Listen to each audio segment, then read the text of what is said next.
Hello and welcome to the in-depth series of Drishti IAS. Today is the birth anniversary of Swami Vivekananda. And today is the day when it was decided in 1984 that this day would be celebrated as National Youth Day.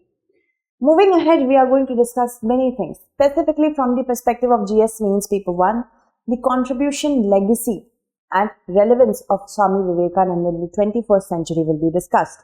Moving ahead, before we move ahead, let me read this out to you. Arise, awake and stop not until the goal is reached. This is specifically for the students who are preparing for UPSC examination. So, National Youth Day is celebrated every year on January 12th. Now, currently we are celebrating it with a theme. What is the theme? It could be asked in your UPSC prelims question. We will discuss that.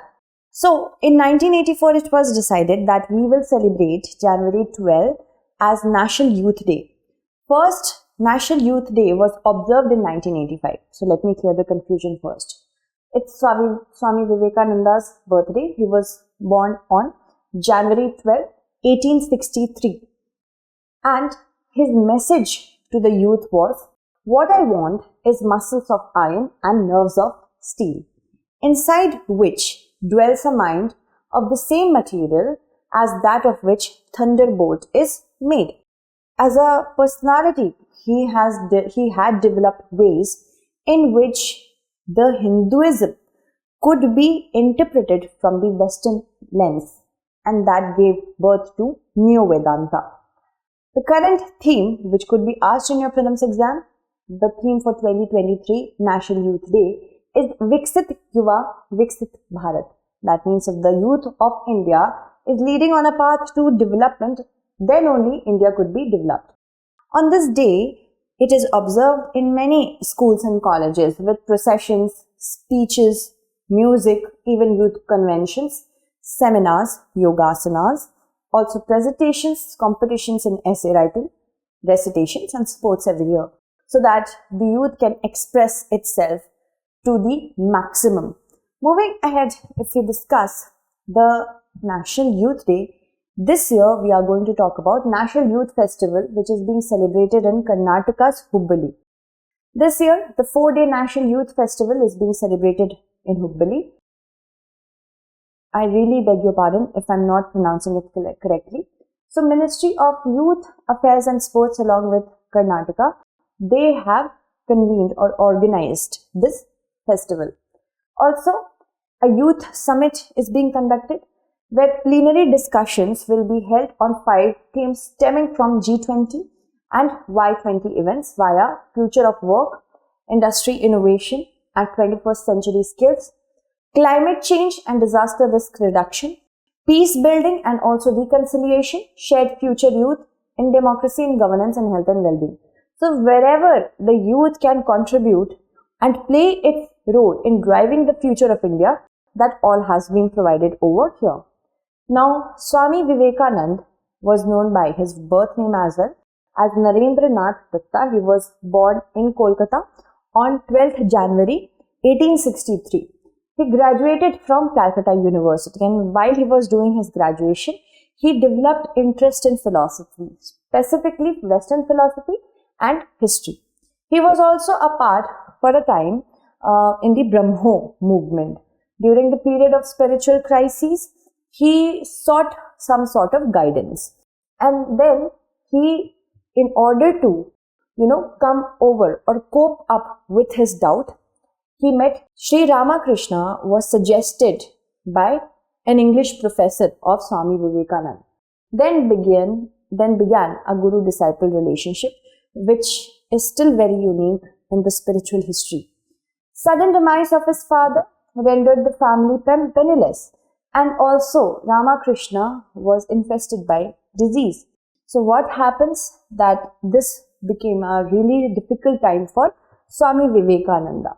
Sri Ramakrishna gave specific instructions to Narendra Nath Datta, Swami Vivekananda, until then he wasn't Swami Vivekananda, up till then, about the formation of new monastic order.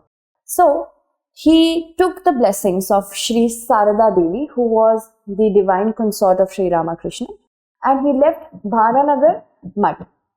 He moved on or embarked upon a journey which was very unique, which is still very unique in the history of India. He was the first religious leader in India to understand and openly declare that the real cause of India's downfall was the neglect of the masses. So he had a lot of faith in the masses as well, which was translated by many extremist leaders in the national movement and eventually by Gandhiji as well. So we have to remember, we have to, convert particular segment in a manner that we know about the relationship that ideologies of Swami Vivekananda had over the ideologies, the impact of his ideologies over the modern Indian leaders as well. Okay. So in 1893, he took the name Vivekananda. It was suggested by Maharaja Ajit Singh of Khetri state to do so. Ramakrishna Mission was, of course, how can we forget the speech of the Chicago speech of 1893, that will also be discussed. So Ramakrishna Mission was established in 1897 and this was done by Swami Vivekananda after he returned to India. This was done to set in motion a machinery which brings the noblest ideas to the doorstep of even the poorest and the meanest. So he believed spiritual upliftment is needed and it could be given to those who are even the poorest and the meanest. So he had faith in the masses like this. In 1899, he established the Belur Mutt, which became his permanent abode. Moving ahead, he emphasized on improved methods of agriculture, village industries, etc., which we still find in our constitution under directive principles of state policy and in Gandhianism as well. He wanted to infuse into the minds of the people. In himself, he already had, but also he wanted to infuse the similar sentiment in the masses as well. Secular knowledge, he wanted to tell the masses that secular knowledge could be used to improve the economic situation, and spiritual knowledge to infuse in them faith in themselves and strengthen their moral sense. So I hope it is resonating. He wanted to set in motion a machinery, this I've already said. It was to serve as this machinery that Swamiji founded the Ramakrishna Mission so that he can preach from there. Now, there are other important things to be noted here. World's Parliament of Religion, it was held in Chicago. His speech was marvelous. First, he wanted to spread the message of his master, Sri Ramakrishna, and second also to seek financial help. He was an orator by divine right. After this speech only, he got this particular, you can say, title, orator by divine right, and as a messenger of Indian wisdom to the Western world. Who said that? Tell me in the comment segment. Okay. Moving ahead, now his contributions are various. First of all, he gave new understanding to religion. When it comes to the challenges of modern science, he said that religion is also science. It is the science of the consciousness. So he gave a universal meaning, a universally acceptable meaning to religion. It was not just restricted to Hinduism, Islamic religion, Christianity, but a universal one, that it is the science of the conscience. Then what happens? He wanted to free religion from superstition, dogmatism, priestcraft and intolerance. Here we can also say that it was his view was also resonating with Buddhism, right, and not Brahmanism and Jainism as well. Then the pursuit of supreme freedom was one of the aims that he had, also supreme knowledge and supreme happiness. So you see how extreme he went with spirituality. He also gave a new view to the man, as in how do we see people. That was also propounded by him. He said that the soul is divine. So that gave a purpose to the man to continue living and doing good in that process. And this concept prevented any sort of degradation. It helped the people to think that their soul is divine and they are not going to do something evil. They are not going to do anything evil. This was his faith in the people. And he also, by this concept, made life meaningful for the people. And this was the beginning of the setting up of the foundation of spiritual humanism, which was manifesting itself through several new humanistic movements such as yogasanas and doing yoga and even Zen, which is still very prevalent in the Western world. So this is one of his legacies as well. Moreover, the most unique one I think is it served as a bridge between West and the East. First of all, it was very easy for Vivekananda to explain what his aim was. Secondly, he showed us, the people of India, that Hinduism has many things that could be taught to the Western section. And he also said that India, in spite of her poverty and backwardness, she had a great contribution to make the world culture, contribution towards the world's culture. He was India's first great cultural ambassador to the West, as we saw in the speech of Chicago in 1893.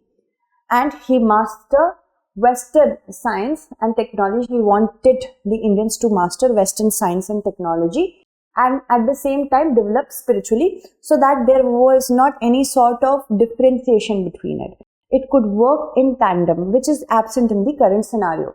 He taught Indians how to adapt Western humanism, especially the ideas of individual freedom, social equality, justice and respect for women.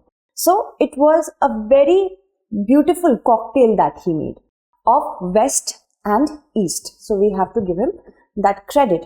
His relevance in the 21st century is quite notable.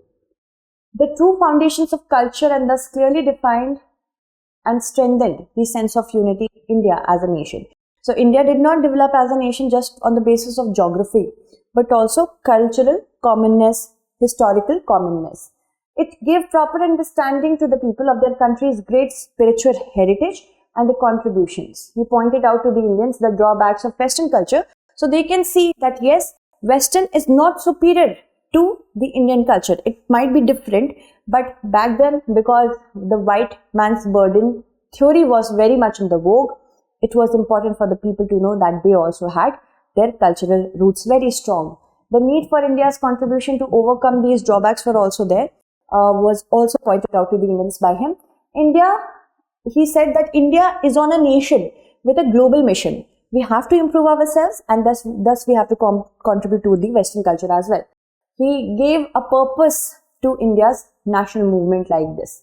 Moving ahead, now it also helped for the Indians to open their minds to the duty, about their duty to the downtrodden. So he was an actual feminist as well as a person who talked about such issues which were not a lot talked about back then. He spoke about the role of laboring classes long before Karl Marx when it comes to the production of the country's wealth. Now we credit him as a country and as the world to develop New Vedanta, to look at Hinduism from the Western lens. He believed in combining spirituality and material progress. Both could be achieved. We do not have to forego any one of them. He wrote certain books, Raj Yoga, Jnana Yoga and Karma Yoga. He also said, before he died in 1902, it may be that I shall find it good to get outside my body, to cast it off like a worn out garment. But I shall not cease to work. I shall inspire men everywhere until the whole world shall know that it is one with God. See, this was his outlook. Now let me take the names of those who have answered my last question correctly. So I think, yes, Savitribai Phule was the correct answer. Many of you have answered it correctly. Shirley and Vaishnavi, IAS Siddharth, then Rupal Verma, B with Sangeeta, Damanpreet Kaur, Devendra, Rahul, Momita, Anjali, Kaushal, also Keshika, then Laishram, Aman, Apeksha, Saloni, Anuj, Euphoria, Kshitij, Arslan, Vikas, Shifa, Tech HK, Simran, Anuj, Srinivas, Ankit, Ashish, Rabia, B with Sangeeta again, Pallavi, Shanti, Bhargavi, Sagarika, Tanu, Hearted Hilu, Suraj, Alka and Anushri. Answer the next question as well. Thank you so much for watching and stay updated.